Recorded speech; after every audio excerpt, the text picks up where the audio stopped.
नमस्कार, मैं सिद्धार्थ।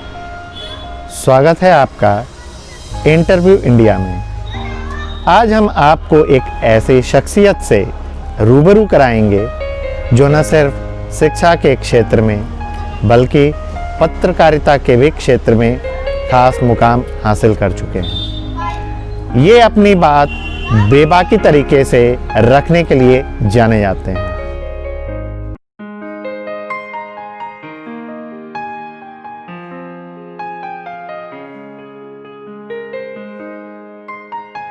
मैं doctor Anil Yadav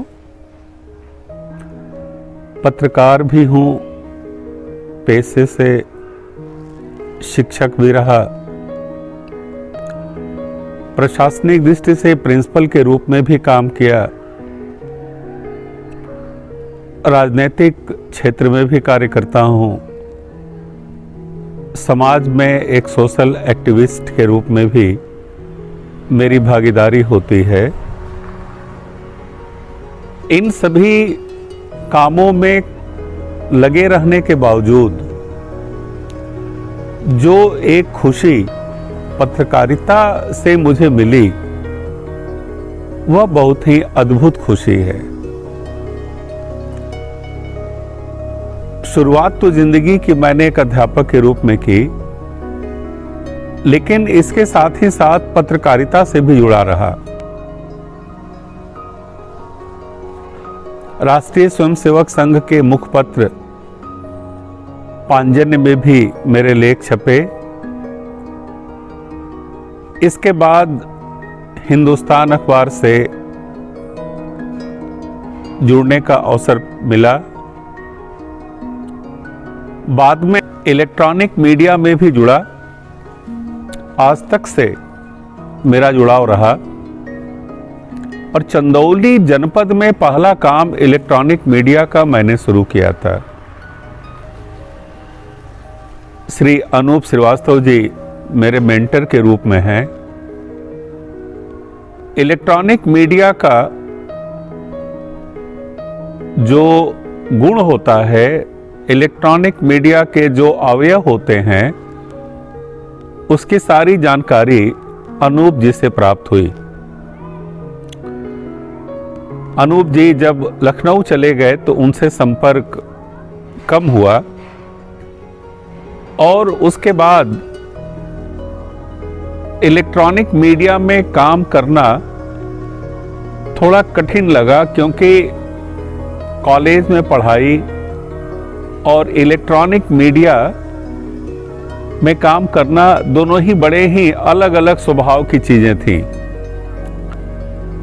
electronic media और प्रिंट मीडिया में जो सबसे बड़ा अंतर मुझे लगा कि प्रिंट मीडिया में आप खबरों को कहीं भी बैठकर संकलित कर सकते हैं, संपादित कर सकते हैं, लेकिन इलेक्ट्रॉनिक मीडिया में ऐसा नहीं है। आपको घटनास्थल पे जाना पड़ता है, विजुअल्स बनाने पड़ते हैं, पीटीसी देनी पड़ती है और तब जा करके आपका काम संपूर्ण होता है। उस समय एक दिक्कत और भी थी। रिकॉर्डिंग को हम लोग यहाँ जो उसके कैसेट्स होते थे वो ट्रेन से दिल्ली भेजते थे और वो ट्रेन अमूमन यहाँ पे मुगलसराय में डिलक्स हुआ करती थी, जिसे पूर्वा कहा जाता है, या शामपुर वो मगध एक्सप्रेस से हम लोग भेजते थे।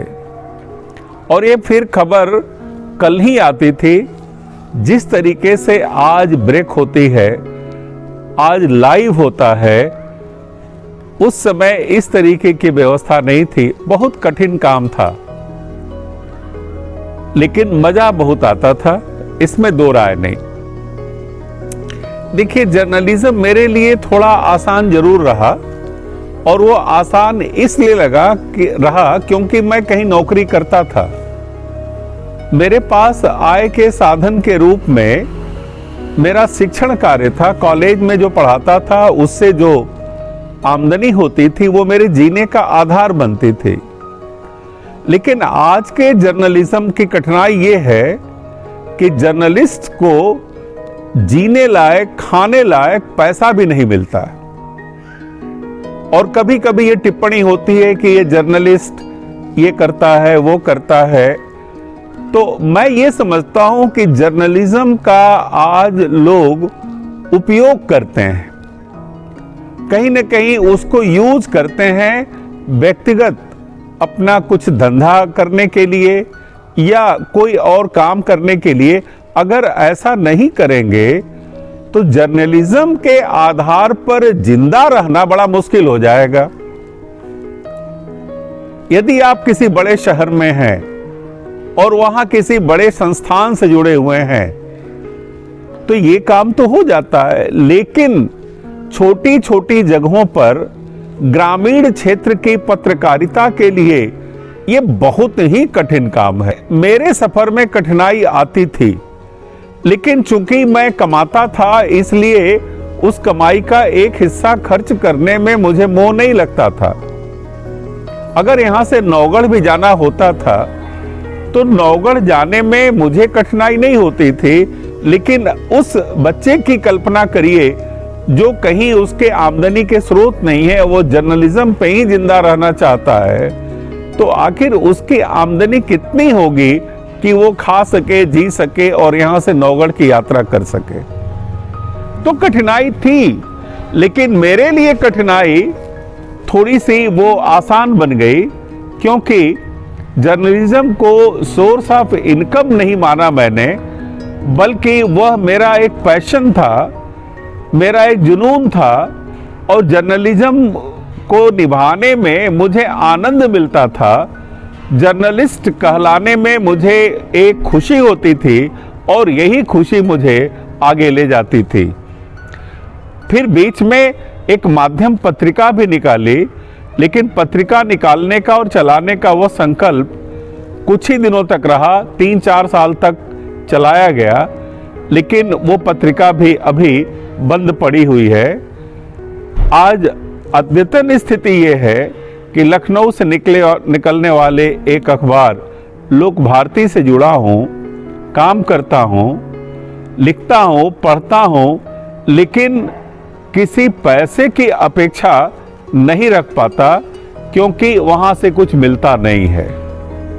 और रह गई बात विज्ञापन के आधार पर जीवन को जीने का एक प्रयत्न एक जर्नलिस्ट करेगा, तो वो बहुत लंबी लड़ाई का घोड़ा साबित नहीं हो पाता। जो लोग जर्नलिज्म में आना चाहते हैं उनको मैं कहता हूं कि कोई रोजगार, कोई काम, कोई जीने का आधार भी आप ढूंढ लो और तब जर्नलिज्म में जाओ तो बहुत मजा आएगा। और जर्नलिज्म को अगर आपने खाने और जीने का आधार बनाया तो बहुत कठिनाइयां होंगी। या तो जर्नलिज्म से आप समझौता करके उसके मानक के विपरीत आप काम करेंगे, तभी जिंदगी आपकी चल पाएगी, जिसके लिए मैं कभी किसी को प्रेरित नहीं करता। जर्नलिज्म से मैं धन कमाऊंगा, ये कभी भी वो मेरी नीयत में नहीं रही। जो अध्यापन से धन कमाता हूँ उसी से खा लेता हूँ, जी लेता हूँ, यही मेरे लिए खुशी की बात है। यश मिलता है, इसमें दो राय नहीं, और खुशी भी मिलती है।